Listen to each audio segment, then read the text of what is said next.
जैसा कि मैं अभी कह रहा था कि कृष्ण आकर्षित करते हैं और मुझे कृष्णांश की उपाधि मिली थी। मेरा नाम कृष्ण नहीं, कृष्णांश नहीं है, मेरा नाम अश्विनी अग्रवाल है। पर मुझे कृष्णांश की उपाधि मिली थी जिसका अर्थ मुझे नहीं समझ में आया था तब। लेकिन धीरे धीरे धीरे धीरे अपने आप ही कुछ कुछ जो कुछ मैं कर रहा था वो करते करते करते करते जब मैंने नवीन समय चक्र का निर्माण किया। 2005 की बात है शायद, 2005 या चार, चार में 2004 में मेरे को लेक्चर लेने के लिए बुलाया गया था। एम्बेडेड टेक्नोलॉजी के ऊपर मैं लेक्चर लिया करता था स्टूडेंट्स को, ज्ञान इंडस्ट्री का वो बताने के लिए रिजेक्शन कंट्रोल कैसे करते हैं। तो जालंधर जालंधर एक बहुत ही पावरफुल जगह है इस पृथ्वी के ऊपर, जहाँ पर जालंधर नाथ करके एक संत हुए हैं, बहुत पुराने संत। मतलब ये समझो आप सृष्टि के शुरू के समय के संत हैं। वो 9 नाथ बताए गए हैं, 9 नाथ हुए हैं, तो उनमें से एक जालंधर नाथ थे। और जालंधर नाथ जो हैं वो इट सीम्स अग्रसेन वंशजों के कुलगुरु भी कहलाते हैं, या अग्रसेन वंशज उन्हीं से आए हैं। मतलब अग्रसेन तो क्योंकि अब के हैं, और नाथ जो है वो जब सृष्टि शुरू हुई थी उस समय के हैं, कहे जाते हैं। तो इसलिए नेचुरली अग्रसेन वंशज बाद के हैं, तो उनके डिसेंडेंट को ही अग्रसेन वंशज या उसके बाद कहा गया है। ऐसा मेरे को बताया कुछ साधु संतों के, बहुत जो पहुँचे हुए साधु संतों से डिस्कशंस के बाद। मतलब आज के बाद, आज की तारीख में तकरीबन सब संत समाज सारा मेरे को जानता है। उज्जैन, अहमदाबाद, मेरे हर लेवल पर और हर जगह पर बहुत सारे डिस्कशन हुए। जैसे ही बता रहा था 2004 में मेरा लेक्चर था, वहाँ पर एक संस्था की क्रिएशन करी गई थी, कबाड़ farm, kill a bad reference. कबाड़ फार्म यानी एक संस्था जो पुराने रेफरेंसेस चल रहे हैं और जो गलत रेफरेंसेस या है जो मिसगाइड करते हैं सोसाइटी को। आज की तारीख में जो सोसाइटी की हमारी हालत हो गई थी, कि हो गई है, या हम देखते हैं कि हर आदमी कंफ्यूज है, तो कहीं ना कहीं हम गलत रेफरेंस फॉलो कर रहे हैं, तभी कन्फ्यूज़न है। या हम उन रेफरेंसेस के अंदर जो ठीक चीज़ दी हुई थी उसको नहीं समझ पाए, इसलिए कन्फ्यूज़न है। या हमारे पास वो टेक्नोलॉजी अवेलेबल नहीं थी जिसको हम इस्तेमाल करके, उपयोग करके ये समझ पाएँ कि ये रेफरेंस जो है ये ठीक है या नहीं है।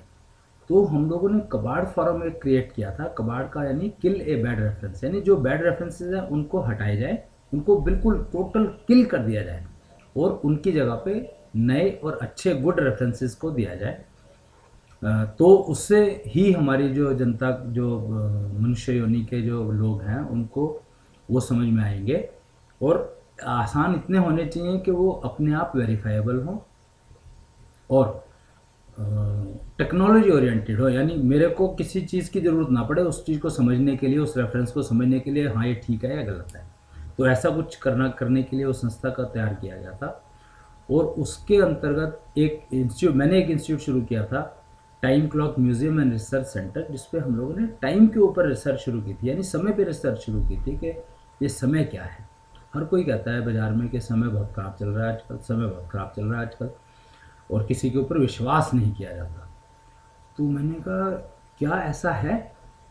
फिर देखा कि विश्वास तो किया जाता है, पर क्योंकि स्वयं के ऊपर विश्वास नहीं है इसलिए हमें लगता है कि हम दूसरे के ऊपर विश्वास नहीं कर सकते। अगर विश्वास ना किए जाने वाली बात होती तो शायद कोई किसी की नौकरी कर ही नहीं रहा होता, या ये सृष्टि कब की ख़त्म हो चुकी होती।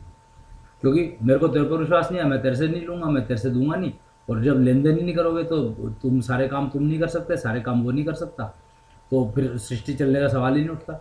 दोनों मरे रहेंगे। मैं एक्सपर्ट हूँ एक चीज़ का, एक चीज़ का एक्सपर्ट हुआ है, उसकी ज़रूरत मुझे है, मेरी ज़रूरत उसको है। लेकिन क्योंकि हम एक दूसरे के ऊपर विश्वास नहीं है तो हम एक दूसरे से वो चीज़ लेंगे नहीं।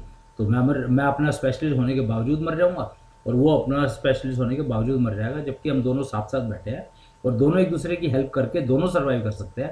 पर हम दोनों अपनी अपनी एक्सपर्टीज़ को आगे रख करके अपने आप को पीछे कर दिया और स्पेशलाइजेशन को आगे कर दिया, जिसकी वजह से दोनों के दो फाइनली बेकार हो गए। और जब हम दो बेकार अपने लिए हो गए तो नेचुरली सारी सोसाइटी के लिए बेकार हो गए, सारे समाज के लिए बेकार हो गए।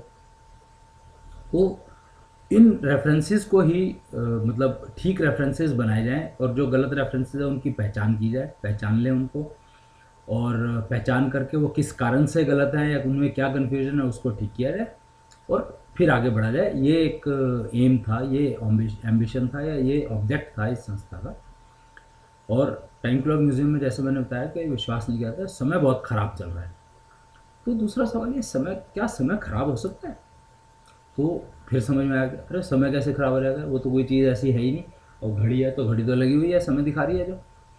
तो मतलब ये दो स्टेटमेंट जो दोनों कॉन्ट्राडिक्टरी हैं आपस में, और यही सारी जगह पर चल रही हैं। हर प्राणी में मैं जैसे बताया कि सारे अक्रॉस द ग्लोब ट्रैवल किया, हर जगह पर एक ये दो स्टेटमेंट सुनने को मिल जाती है कि समय बहुत ख़राब चल रहा है और किसी के ऊपर विश्वास नहीं किया है।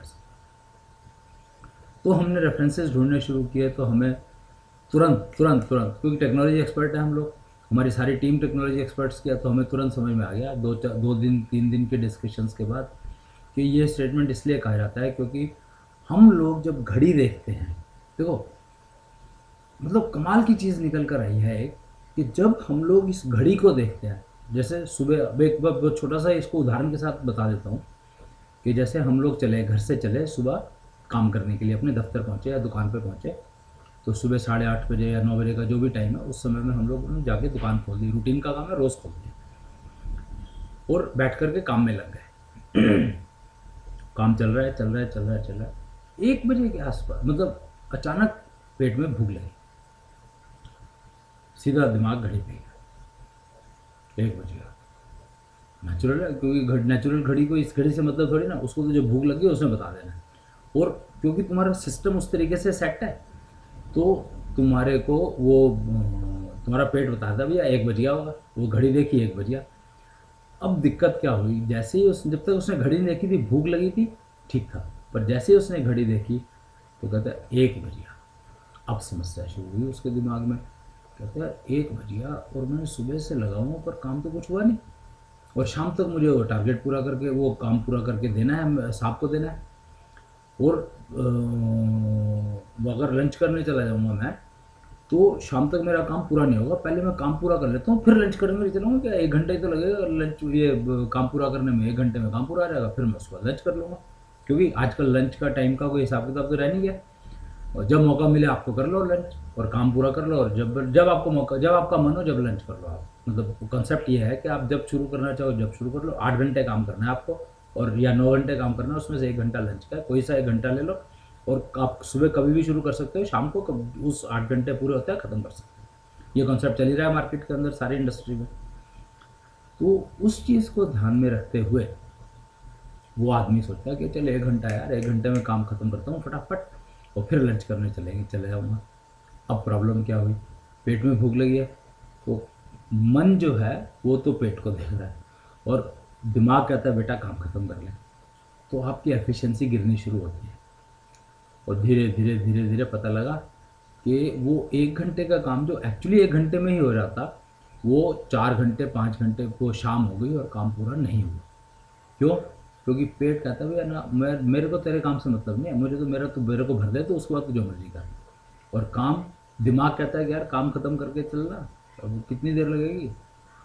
तो अब समस्या शुरू होगी। अब वो पेट का दर्द, पेट अगर ख़राब हो गया, अब तुम, और उसके बाद तुम कुछ खाने जाते हो, खाने का मन नहीं होगा तुम्हारा, उसमें मन होगा नहीं, और भूख मर गई, फलाना ठिकाना जो कुछ भी हुआ, लेकिन रात को जब आप घर पहुँचे तो आपकी नींद भी डिस्टर्ब हो गई और काम फिर भी पूरा नहीं हुआ कि यार कल सुबह जाके पहले काम पूरा करूँगा, क्योंकि पूरा हुआ ही नहीं काम, जो पूरा नहीं हुआ पूरा करना ही करना है।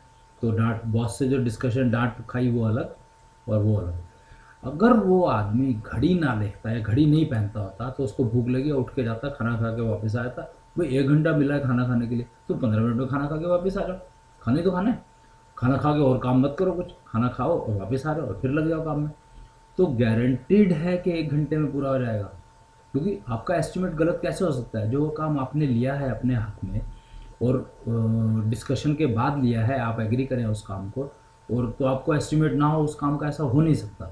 तो आपका एस्टिमेट गलत नहीं है, लेकिन वो भूख की वजह से वो गलत प्रूव हो गया, इसमें आपकी गलती नहीं है कोई। लेकिन गलती उस मोमेंट की है जब आपने घड़ी देखी और पेट की भूख को घड़ी से जोड़ लिया। प्रॉब्लम क्या हुई? ये जुड़ा कैसे? ये घड़ी जो हमें समय बताती है वो समय वो बताती है जो बीत चुका है। अब देख लो, 1 बज गया मतलब 1 बज चुका है। उसके जब तुमने समय देखा तो वो जा चुका था, नया समय आ चुका था। उसकी वजह से अप्रिहेंशन में आ जाते हैं, क्योंकि बीता हुआ आपने समय देखा तो अप्रिहेंशन में आ गया, मैं वो काम तो खत्म नहीं कर पाऊंगा। तो प्रेजेंट में भूख लगी है। अब देख लो 3 काल हैं, भूतकाल, भविष्य काल और वर्तमान काल।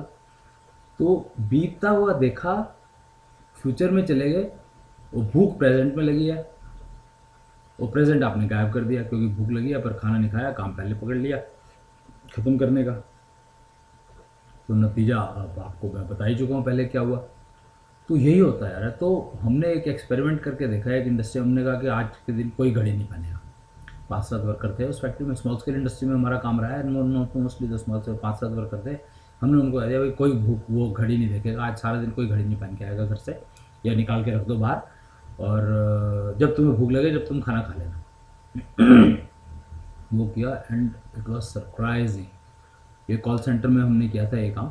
कॉल सेंटर का रिजल्ट बता रहा हूँ मैं, कि उस दिन एवरेज जो है, नॉर्मली जो एवरेज कॉल रेट रहता था पर पर्सन, वो 6 से 8 कॉल का रहता था, मटेरियलाइज होती थी जो, जिसपे कुछ रिस्पांस, मतलब पॉजिटिव या नेगेटिव तो बात की बात है, पर कुछ मिलता था। और उस दिन हर वर्कर का जो कॉल रेट था वो 12 से 15 हो गया। Imagine, more than double the production, just because we remove the clock from watch from their hands. और उनको कह दिया जब भूख लगे जब खा लेना, और नहीं तो काम करता, काम करते हो तुम्हारी मर्जी है, मतलब तुम देखो अपने टारगेट्स को, तुम्हें देखना है, बाकी तो टारगेट है तो टारगेट सबको पता ही है क्या है। और शाम को जब रिपोर्ट बनी तो वो रिपोर्ट ने जो कुछ रिफ्लेक्ट किया वो अमेजिंग था, हैरान करने वाला था। तो हुआ क्या, फर्क क्या पड़ा? मत कि हमें जो कुछ वर्तमान में स्थिति चल रही थी उसके ऊपर चलते चले गए, बिना किसी को देखे, बिना किसी को पूछे, बिना किसी को डिस्कस किए। तो यही आकर्षण है। जब अब तो मैं कह सकता हूँ 95 की बात है, और उसके बाद तो बहुत सारी चीज़ें ऐसी हो गई जो आप देख सकते हैं बाजार में, आपको पता लग जाएगा मार्केट में, कि कृष्ण, मेरे को जो उपाधि मिली थी, एक्चुअली वो उपाधि मुझे नहीं मिली थी। हर प्राणी में 3 शरीर कहे गए हैं, physical body, mental body, spiritual body. हर प्राणी को 3 का गेम, अगर मैं आपको दिखाऊं तो ये अगर आप देख सकते हैं, यहाँ पर एक ये चार्ट लगा हुआ है। इस चार्ट में अगर आप देखेंगे तो ये यहाँ पर लिखा है गेम ऑफ 3, यानी 3 का गेम।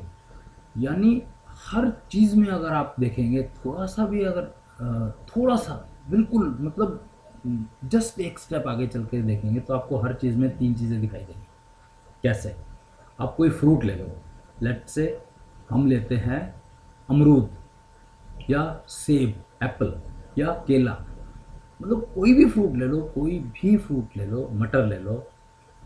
हम ये देखते हैं कि गेहूं ले लो, कुछ भी।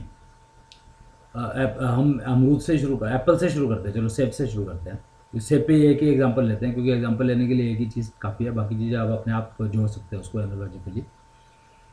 सेब के ऊपर ऊपर जो है हरे, लाल रंग का या हरे रंग का एक छिलका रहता है, स्किन कहते हैं जिसको, वो है एक बॉडी। उसके बाद उसको अगर छिलके को उतार देते हैं हम लोग तो उसके अंदर कुछ वो गुदा सा निकलता है, कहते हैं ना उसको, वो एक मोटा फ्लैश कह लो या कुछ भी कह लो, उसको जो भी कहोगे, वो एक मोटी सी एक लेयर निकलती है, जिसको आमतौर पे हम छिलका उतार करके फेंक देते हैं और उसको खा लेते हैं, या छिलके समेत उसको खा लेते हैं। वो तीसरा जो निकलता है उसमें से वो होते हैं बीज। बीज तो 3 हो गए, लेकिन जब आप बीज को देखेंगे तो वहां पे भी 3 है। बीज के ऊपर एक वाइट से कलर की स्किन होती है। अगर आप सेब देखेंगे तो जब बीज का जो हिस्सा आता है तो उसके ऊपर एक वाइट से कलर की ट्रांसपेरेंट स्क्रीन होती है, एक स्किन होती है, वो स्किन होती है, उसके अंदर बीज है, और वो बीज जो ब्राउन सा छिलका है उसको अगर आप छील दोगे तो उसके अंदर कुछ ना कुछ और एक हरे रंग का आपको एक्चुअल सीड या बीज निकल के आ जाएगा। तो तीन चीज़ मिलेंगी। तो ये तीन का जो गेम है ये यूनिवर्सल है, इसके अंदर कोई चॉइस नहीं है, इसके अंदर कोई भी चॉइस नहीं है। हर चीज़ में आप पाओगे ये तीन चीज़ें मिलेंगी ही मिलेंगी। तो मैं मनुष्य जगत की बात करता हूँ, क्योंकि बाकी चीज़ों में तीन हमें ढूंढने का कोई फ़ायदा नहीं है। एक बार समझने के लिए समझ लिया हमने, ठीक है, बट उसके बाद हमें मतलब नहीं है, हमें तो मनुष्य योनि का उपयोग की बात करनी है।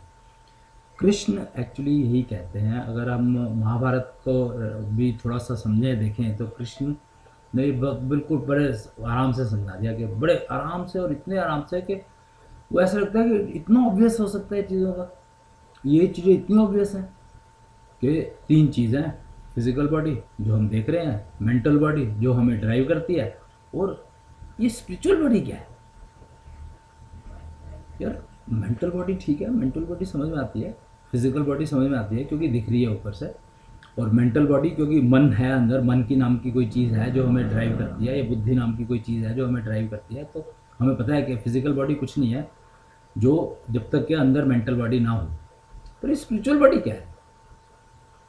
तो एक्चुअली वो स्पिरिचुअल बॉडी जो है वो है energy, source of energy to the person. वो सोर्स ऑफ एनर्जी वो प्रोवाइड करती है एनर्जी उसको। अब नाम बहुत सारे हैं स्पिरिचुअल बॉडी के, नाम अनेकों अनेक नाम दे रखे होंगे लोगों ने, मुझे नहीं पता। हम तो तीन के गेम में हमने समझा उसको, तो हमें पता लगा कि स्पिरिचुअल बॉडी सोल कहते हैं, आत्मा कहते हैं, परमात्मा से मिला, मतलब बहुत सारी चीज़ें बहुत सारे लोगों ने अपने अपने तरीके से उनको एक्सप्लेन किया। हम टेक्नोलॉजी के एंगल से समझे हैं तो हमने टेक्नोलॉजी के एंगल से ही चल रहे हैं हम लोग। तो जो स्पिरिचुअल बॉडी है वो कृष्णांश कहलाती है। स्पिरिचुअल बॉडी का नाम है कृष्णांश। और मुझे जो डेजिग्नेशन मिला था तो बेसिकली मेरे को उसका नाम बताया गया था कि जो तेरी स्पिरिचुअल बॉडी है उसका नाम है कृष्णांश, और आज से तुम कृष्णांश हो गए हो, यानी तुम्हारी जो तीनों बॉडीज़ हैं एक सिंक्रोनाइजेशन में आ गई हैं। सी गेम क्या है कि मन कहता है भूख लगी है बेटा रोटी खा ले, बुद्धि कहती है नहीं नहीं काम कर ले, तो दो हो गई। और स्पिरिचुअल बॉडी का काम तो एनर्जी सप्लाई करना है, उसको और कुछ मतलब नहीं है किसी से भी। पर वो वही बात है कि स्पिरिचुअल बॉडी ने एनर्जी दी, मन साला यूज़ नहीं कर पा रहा उसको तो बेकार है, और अगर बुद्धि उसको यूज़ नहीं कर पा रही तो बेकार है। तो वो एनर्जी वेस्ट चली गई। कहते हैं ना कि यार मन नहीं लग रहा काम करने में, तो वो मन नहीं लग रहा मतलब एनर्जी वेस्ट जा रही है। सिंपल सा लॉजिक हमें तो समझ में आया। वो स्पिरिचुअल बॉडी जो एनर्जी प्रोवाइड करती है तो उसको एनर्जी कहाँ से मिलती है, मतलब वो एनर्जी कैसे प्रोवाइड करती है? उसको भी तो कहीं से मिलेगी, कोई एनर्जी तो आगे प्रोवाइड करेगी ना, वो जनरेट थोड़ी करते, वो जनरेटर थोड़ी ना। तो जब हम टेक्नोलॉजी के एंगल से इसको हमने समझने की कोशिश की या शुरू किया तो हमें एकदम तुरंत पता समझ में आ गया कि सूर्य जो ये रोज़ हम देखते हैं सुबह निकलता है, इसको आत्मा का कारक कहा गया है। तो ये आत्मा का कारक मतलब क्या? अब थोड़ा ज्योतिष भी समझना पड़ा, मतलब एस्ट्रोलॉजी समझनी पड़ी, सारे सब्जेक्ट समझने पड़े हमें। ये सब कुछ काम करने के लिए सारे सब्जेक्ट समझने पड़े हमें, और हमने समझे, क्योंकि हमें तो काम करना था, हमें काम से मतलब है। उसके लिए जो चीज़ चाहिए वो चाहिए। जैसे एक सिस्टम बनाना है अगर मेरे को, तो उसके लिए जो कंपोनेंट चाहिए तो चाहिए ही चाहिए, उसका कोई हल नहीं है। और पेच भी लगाना उसमें तो पेच भी लाना ही पड़ेगा, तब तक वो कंप्लीट होगा नहीं बिना पेच के लिए। तो हर चीज़ चाहिए। तो ऐसे ही हम चलते रहे। तो एस्ट्रोलॉजी में हमें बताया कि सूर्य जो है आत्मा का कारक कहलाता है। सिंपल, इसीलिए ब्रह्म मुहूर्त में उठने को कहा गया है, क्योंकि जितनी देर तक सूर्य अवेलेबल है उतनी देर तक तो कम से कम उस एनर्जी को आप अपनी स्पिरिचुअल बॉडी की एनर्जी में जाने दो, उस अपनी स्पिरिचुअल बॉडी में जाने दो, जिससे कि वो आपको बाकी समय में वो एनर्जी प्रोवाइड कर सके। इतना आसान ज़िंदगी हो सकती थी, ये तो हमें समझ ही नहीं आया। तो उस स्पिरिचुअल बॉडी का जो नाम है वो कृष्णांश है। और मेंटल बॉडी जो है वो जो, जैसे मेरा नाम है अश्विनी अग्रवाल और मेरे को उपाधि मिली कृष्णांश की। तो Krishnansh spiritual body, Ashwini mental body, और अग्रवाल जो है वो समझो आपके मेरे फिजिकल शरीर को कह सकते हो। So simple. तो अब क्या करना है? अरे बड़ा आसान हो गई ज़िंदगी तो, क्योंकि अगर हम अपने फिजिकल बॉडी को स्पिरिचुअल बॉडी से ठीक से जोड़ लें, यानी अगर हमें अपनी फिजिकल बॉडी को स्पिरिचुअल बॉडी से ठीक से जोड़ना है तो नेचुरल सी बात है कि मेंटल बॉडी के थ्रू ही जाना पड़ेगा, और कोई हल है ही नहीं। तो जैसे ही तुम्हारी मेंटल बॉडी और फिजिकल बॉडी एक सिंक्रोनाइजेशन में आ जाएंगे तो फिर आप स्पिरिचुअल बॉडी पर जा सकते हैं। और अब जब आपकी फिजिकल बॉडी का कनेक्शन स्पिरिचुअल बॉडी से ठीक और अच्छा हो जाएगा, जितना बेटर ये कनेक्शन होगा उतना ही बेटर आपकी ज़िंदगी होती चली जाएगी, गारंटी है। क्यों? क्योंकि एनर्जी लॉस उतना ही मिनिमम होता चला जाएगा।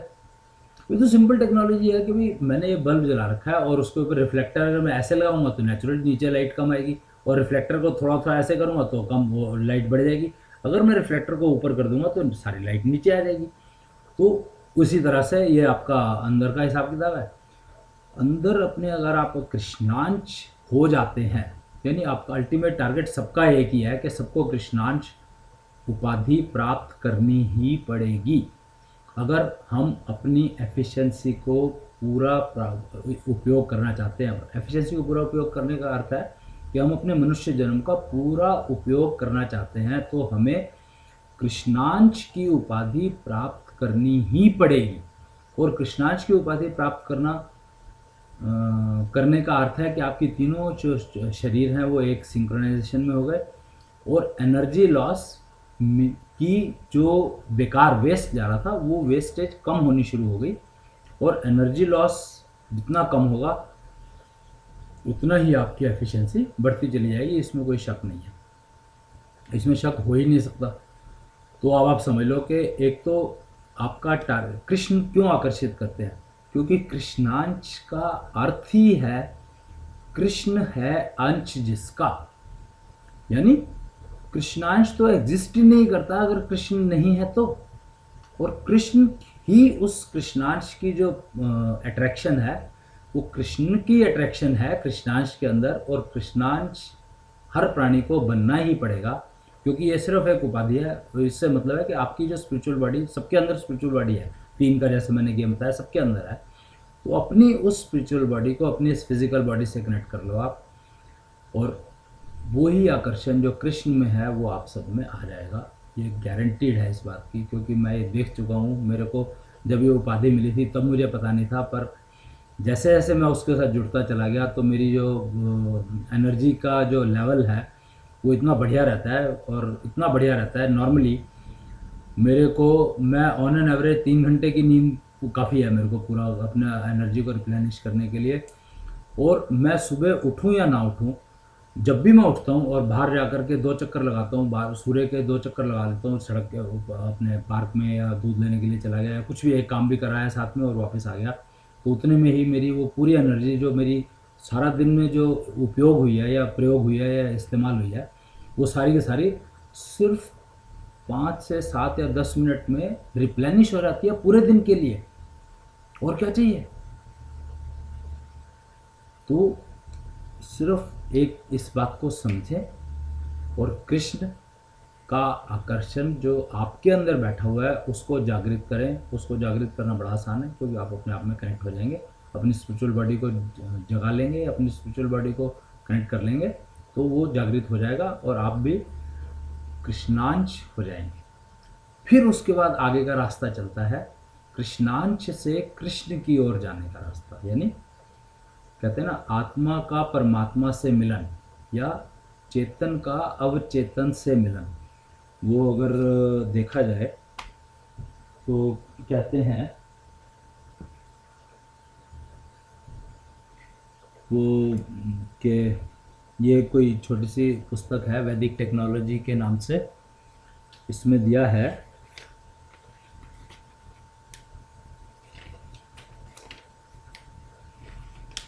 ये अगर हम देखें तो ये देखें ये क्या कहती है।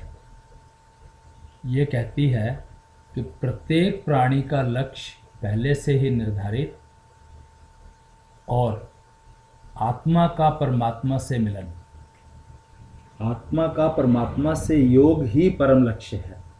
तो मैं नहीं जानता कि आत्मा स्पिरिचुअल बॉडी या आत्मा एक ही बात हो सकती है, हो भी सकती है, नहीं भी हो सकती, मैं जानता नहीं उस बारे में, और ना मेरे को जानने की इच्छा, क्योंकि अगर मैंने रास्ता पकड़ लिया, मैं उस रास्ते पर चल रहा हूँ, अगर ये होता होगा तो ये अपने आप हो जाएगा, मुझे उसके बारे में सोचने की ज़रूरत ही नहीं है।